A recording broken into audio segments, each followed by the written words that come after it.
வேறொன்றும் எனக்கு வேண்டாம் ஐயா.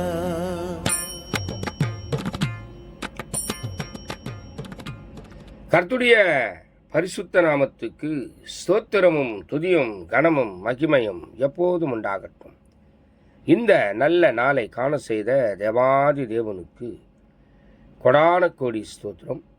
இன்றைய நாளுக்கான சில நிமிட தேவ செய்தி கேளுங்கள். இனி காலம் செல்லாது, இனி காலம் செல்லாது, இனி காலம் செல்லாது.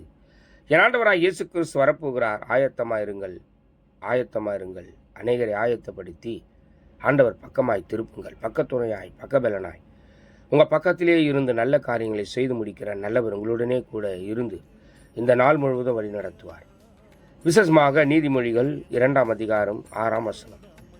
கர்த்தர் ஞானத்தை தருகிறார், அவர் வாய் நின்று அறிவும் புத்தியும் வரும் என்று சொல்லி. எனக்கு பிரியமான தேவ ஜனமே, கர்த்தர் தந்த ஞானத்தில் வளருவோம், கர்த்தர் தந்த ஞானத்தில் பேசுவோம், கர்த்தர் தந்த அறிவும் புத்தியத்தில் நாம் எல்லாவற்றையும் ஜெயிப்போம். எதை குறித்தும் கலங்காதிருங்கள், கவலைப்படாதிருங்கள். ஒருவன் ஞானத்தில் குறைவுள்ளவனாயிருந்தால் யாவருக்கும் சம்பூர்ணமாய் கொடுக்கிறவரும் ஒருவரையும் கடிந்து கொள்ளாதவருமாக தேவனிடத்தில் கேட்க கடவுள், அப்பொழுது அவன் கொடுக்கப்படும் என்று வேதம் சொல்லுகிறது. சாலமோன் ஞானத்தை கேட்டார், கர்த்தர் ஞானத்தை கொடுத்தார்.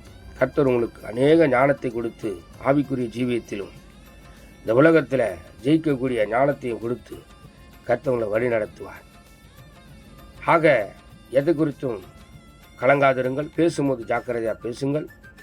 அப்போஸ்தலனாகிய பவுல் சொல்லுகிறார், நான் குழந்தையா இருந்தபோது குழந்தை போல பேசினேன், குழந்தை போல சிந்தித்தேன், குழந்தை போல யோசித்தேன் அப்படி என்று சொல்லி உங்களுடைய யோசனையும் உங்களுடைய சிந்தனையும் கர்த்தருக்குள் எப்போதும் இருக்கட்டும். கர்த்தர் உங்களை எப்போதும் வழி நடத்துவார். God bless you.